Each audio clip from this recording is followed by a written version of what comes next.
¿Qué tal, Rafael? Buen día. Federico, Florencia, Jorge, te saludamos. ¿Cómo estás? Hola, ¿qué tal? Buen día. Gracias por lo de picante. Gracias, Rafael. Te hemos tenido en persona acá, pero hablando del sistema previsional, porque bueno, tiene mucho que ver con este tema. Sí. Pero bueno, vos, tu especialidad es la demografía. Yo te escuché el año pasado y la verdad que cuando te escuché, ahí cambió mi mirada sobre el tema de la crisis de natalidad, ¿no? El descenso en la cantidad de hijos que estamos teniendo, que ha sido brusco también en Argentina en el último tiempo. Luego empecé a escuchar otras voces con una mirada parecida, pero a la primera persona que escuché fue a vos. Lo planteaste primero como el resultado de un éxito a eso. Y segundo, como una oportunidad, no como una cosa de vamos a desaparecer como humanidad y nos vamos a extinguir. Explica, por favor, esos dos factores, esas dos razones. Y a ver, lo que está ocurriendo en Argentina y en el mundo, con distintas trayectorias, con distintos ritmos, es algo que viene ocurriendo desde la Revolución Francesa, desde 1700 y pico, que es que a medida que las sociedades se modernizan, se hacen más igualitarias, hay más educación, hay más acceso para las mujeres a la educación en el mercado de trabajo, hay más derecho y cuidado de los niños, hay mercados de trabajo que funcionan mejor. Todo eso va llevando a que baje la fecundidad. Ocurre en todo el mundo, está recontra estudiado desde hace 80 años, hay poco para discutir al respecto. Lo que llamó la atención en los últimos años es que este proceso se ha ido acelerando en algunos lugares. En nuestro país se aceleró mucho en la última década. Desde el 2014 al 2024, los datos del 2024 salieron hace unos pocos días oficiales. La baja de la fecundidad en Argentina en 10 años fue de casi el 50%, fue un 49%. O sea, bajamos a casi la mitad del número de hijos por mujer que tenemos. Hoy estamos en algo así como 1.25 hijos. Cada mujer tiene en promedio en Argentina algo así como un hijo y cuarto. Obviamente no tiene el cuarto, pero es en promedio. Y eso es el efecto de todo esto que venimos diciendo, de más derechos, más participación de la mujer en el sistema educativo. O sea que es claramente bueno. Para adelante implica algunos desafíos no menores, y tiene que ver con lo que vos decís en la introducción, ¿no? Hay algunas cosas que acomodar, hay algunas oportunidades tremendas que aprovechar, algo que también se está empezando a discutir mucho en estos días porque la gente lo va advirtiendo en el día a día, es que como nacen menos chicos, el contexto en las escuelas, el contexto del sistema educativo va cambiando. Están entrando muchos menos chicos de los que entraban en primer grado hace no mucho tiempo, simplemente porque si nace la mitad de chicos, eventualmente vas a tener la mitad de ingresantes de primer grado. No tiene mucha ciencia. Son los chicos que hay. Por suerte, todos los chicos de nuestro país de edad primaria van a la escuela, entonces si te baja la mitad el número de niños, te va a bajar la mitad el número de alumnos. Eventualmente. Pasan unos años hasta que ocurre, pero sabemos que ya está ocurriendo. Y eso es, la verdad, que buenísimo cuando uno lo piensa, porque le da la oportunidad a quienes manejan la educación en nuestro país de decir, che, vienen menos chicos, puedo hacer cosas que antes no podía hacer. Antes tenía que ocuparme en cómo contratar a más maestros y cómo construir más escuelas, porque el año que viene iba a haber más estudiantes. Ahora hay menos.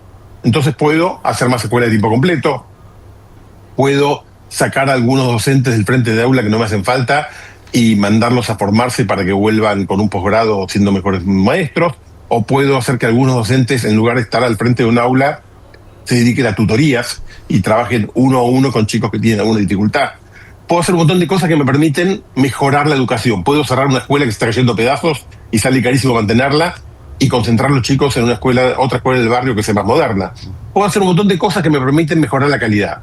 También puedo no hacer nada y dejar pasar la oportunidad, pero tengo oportunidades que antes no tenía. Por supuesto, y esto es lo que hablamos la otra vez que habíamos charlado en el piso, también hay algunas dificultades, hay algunos desafíos. Si tenemos menos chicos, vamos a ser proporcionalmente una sociedad más vieja. Los grandes somos lo que somos, hay menos chicos, entonces en proporción hay más viejos.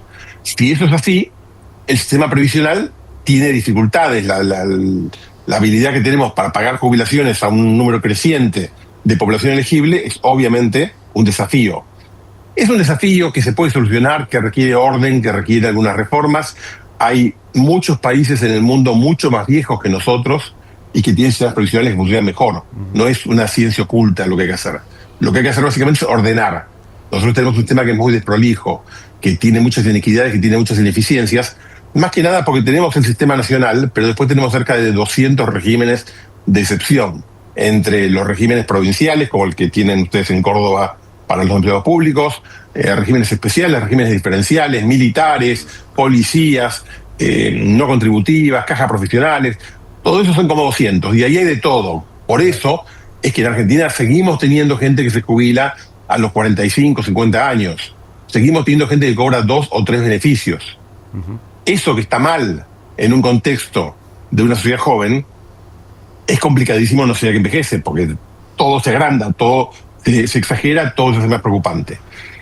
Lo que hay que entender es que no estamos en un contexto de despoblación, como dice alguna gente. La población argentina está creciendo, va a seguir creciendo en los próximos años, las próximas décadas, casi sin ninguna duda. Es probable que después empiece a declinar un poquito, pero se va a mover alrededor del número que estamos ahora. Quiero decir, lo que sabemos que se acabó es la historia de la población que crece. Claro. Rafael, estamos en una población que va a estar estable alrededor de este número, sí. ¿Cómo te va? Federico te saluda. Supongamos que yo soy Milei, soy el presidente de la Nación y te consulto. ¿Hay que tratar de revertir esto o ahora con esto estamos bien y hay que pilotearlo? ¿Y qué podría hacer para revertir esta situación? A ver, yo empezaría por lo último porque te responde lo primero.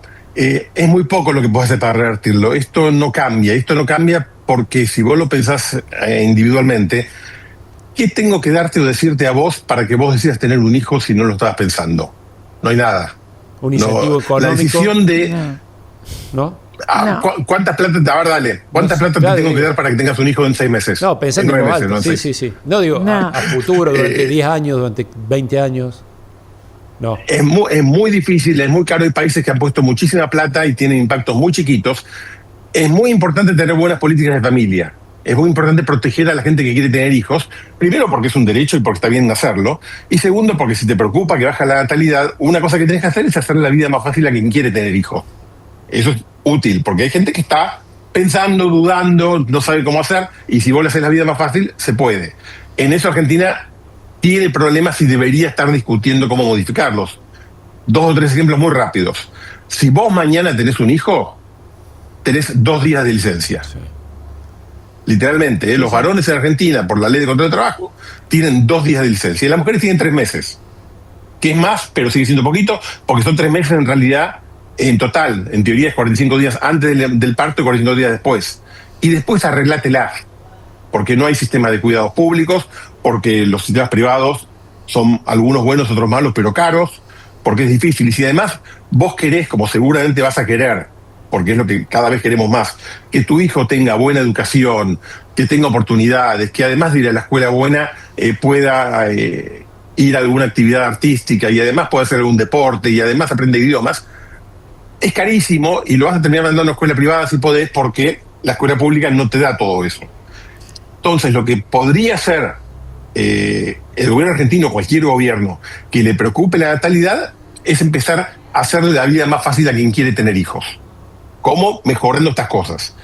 Eso va a hacer que la fecundidad vuelva al nivel que tiene ahora, de algo así como 1.25 hijos por mujer a 4 hijos por mujer. No, de ninguna manera. Lo que va a hacer es que se estabilice, que es lo que pasa en países europeos, que baja un poco un año, sube un poco otro año. Tenemos ciclos ahora estamos en un ciclo medio de baja, pero los países que más habían bajado históricamente, que eran los países nórdicos, ahora están más arriba. Va pasando que tenés curvas que suben y bajan, ¿no? Y más o menos nos estabilizamos en valores cercanos a los que tenemos ahora, lo cual quiere decir que tenemos poblaciones que ya no crecen. Y entonces tenés que adaptarte a eso. Rafael, vos decís algo pensando en lo que hay que hacer, como hacernos ricos, lo que tenemos que hacer, ¿no? Por ejemplo, un país como Argentina. Intentar hacernos ricos antes de hacernos viejos. ¿Qué quiere decir eso? Y a ver, no, esa es una frase que alguna vez dije con colega José María Fanelli, me encantó y la uso siempre porque me parece que es un buen título, que sintetiza bien algunas discusiones. Las personas, los seres humanos, si queremos ser ricos cuando seamos viejos, tenemos que hacernos ricos de jóvenes. Nos tenemos que ser ricos antes de sernos viejos. Si ustedes quieren ser ricos a los 80 años, y se tienen que hacer ricos ahora. Sí. Porque a los 75 no te haces rico, salvo que hace algo muy raro. Vos juntás plata a la edad que tenemos nosotros, después no. A lo mejor tampoco la juntás, pero la oportunidad es ahora. Claro. Bueno, a la sociedad argentina le pasa lo mismo, a cualquier sociedad. se tiene que hacer rica antes de hacerse vieja. Argentina está envejeciendo, tenemos todavía un recorrido importante por hacer, pero vamos a ser cada año un poquito más viejos. Y cuando la sociedad es más vieja es más difícil hacerse rica porque tiene menos población en edad de trabajar, porque a veces tiene menos innovación por las características de la población. Hay algunos desafíos que hacen más difícil enriquecerse. En cambio, ahora es relativamente más fácil. Lo que pasa es que enriquecerse, en términos sociales, en términos económicos, quiere decir sí o sí 3 cosas. Es lo que nos enseñan en la Facultad de Teoría del Crecimiento y Desarrollo del primer día. Son 3 cosas. Es tener más capital humano, quiere decir tener más gente productiva y que la gente produzca mucho. Tener más capital físico, tener más infraestructura, tener más rutas, tener más comunicación, tener más industrias y tener más tecnología, adaptar formas nuevas en las que se combina el capital humano y el capital físico para producir cosas, bienes y servicios. En las 3 cosas en Argentina, en las últimas décadas, venimos más bien mal. El capital humano se genera básicamente por educación. Y la educación sabemos que hemos logrado que casi todos los chicos vayan a la escuela primaria y secundaria, pero la calidad es mala, lo que aprenden es poco. Salió hace poco un nuevo informe de Argentino por Educación, quien decía que hay más o menos un 10% de los chicos se gradúan de la secundaria en tiempo y en forma. 1 de cada 10. Es muy malo eso. Y tiempo y forma quiere decir que se gradúan a la edad que deberían y sabiendo lo mínimo que deberían saber. Entonces, si no tenés un sistema educativo que forma gente con habilidades relevantes, después no vas a tener trabajadores productivos que van a vivir mejor ellos porque producen más y son más ricos, pero además te enriquecen la sociedad porque producen más cosas. Y entonces, a mí me conviene que una persona sea más productiva. No solamente por la persona, me conviene a mí porque genera riqueza para todos. Después hay que distribuirla y hay una discusión que no es menor, pero si no hay riqueza para distribuir, no hay nada para hacer. La inversión, el desarrollo en capital físico que venimos haciendo en Argentina también es malo. Tenemos tasas de inversión muy bajas, tenemos tasas de ahorro muy bajas. Hace años que no crecemos de verdad en la economía argentina. Y la adopción de tecnología por esta dinámica que hemos tenido durante tanto tiempo de ser una economía muy cerrada, también es mala. Tenemos menos recursos tecnológicos de los que hay en muchos países del mundo y entonces somos menos productivos. Argentina era un país que hace no mucho tiempo era el país más productivo de América Latina. Ahora países como Chile, Uruguay nos pasaron, pero por lejos. ¿Por qué? Porque siguen invirtiendo, porque siguen generando oportunidades, porque siguen haciendo cosas nuevas. Nosotros no. Y así nos va. Eso que ahora es un problema, si, es como lo provisional. Si no lo arreglamos ahora que somos jóvenes y empezamos a acumular riqueza, cuando seamos viejos en 20 o 30 años, va a ser un problemón porque de ahí no se sale. Claro. Te quedas estancado para siempre.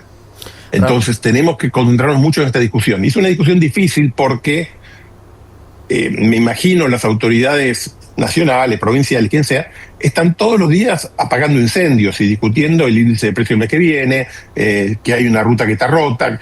Y estas son discusiones más estructurales, de más largo plazo, que son difíciles de meter en la agenda. Una de las razones por las cuales existen instituciones como CIPEC y nosotros hacemos lo que hacemos, que no es solo trabajar para adentro, sino hablar con ustedes, hacer publicaciones, es para tratar de generar conciencia de que esto también hay que hacerlo, de que no porque no sea urgente no es importante. De hecho, es mucho más importante que muchas cosas urgentes. Y uno entiende que lo urgente te lleva puesto porque es la realidad. Nos pasa en la vida cotidiana y le pasa a los gobiernos. Pero hay que hacer un esfuerzo por además dejar un espacio de atención y de capital político para destinar a discusiones más profundas. Y ese es un dilema grande que tenemos en Argentina también de hace décadas. ¿Cómo hacemos para discutir no el corto plazo, sino un modelo de país de mediano y largo plazo, ¿no? Rafael, bueno, mi pregunta iba por ese lado, ¿no? Tenemos los números sobre la natalidad, sabes cuántos chicos van a entrar al sistema educativo en determinada cantidad de tiempo, pero no nos caracterizamos los argentinos por ser previsores, por proyectar demasiado. ¿Cómo pensás ese escenario a futuro si ves que podemos llegar a cambiar el chip?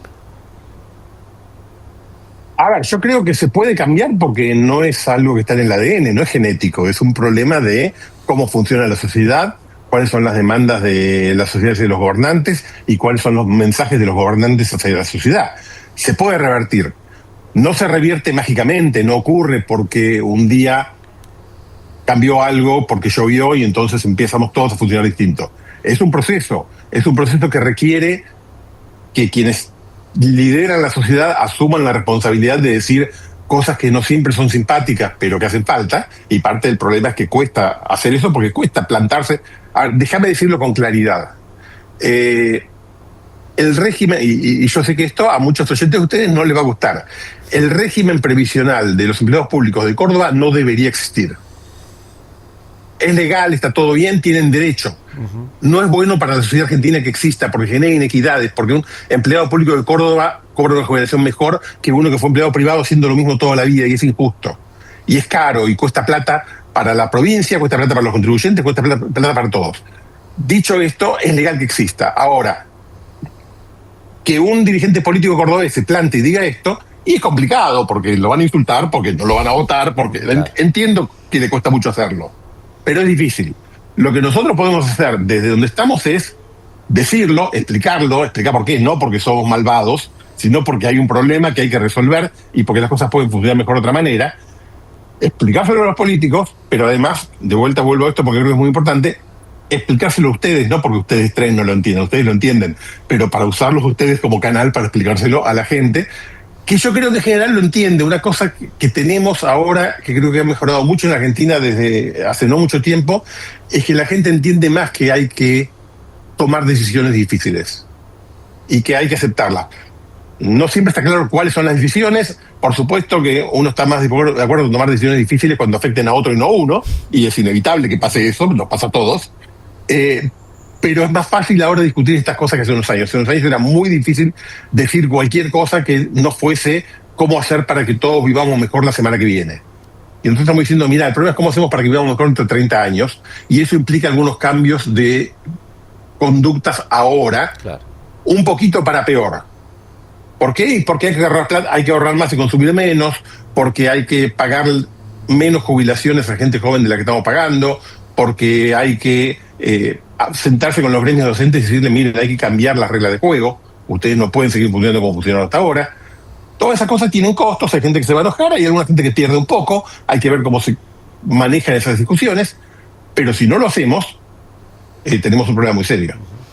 Bien, bueno, Rafael, muy interesante escucharte, sos muy claro además. Gracias por este contacto con la voz, muy enriquecedora la charla. Gracias a ustedes, un abrazo a los tres.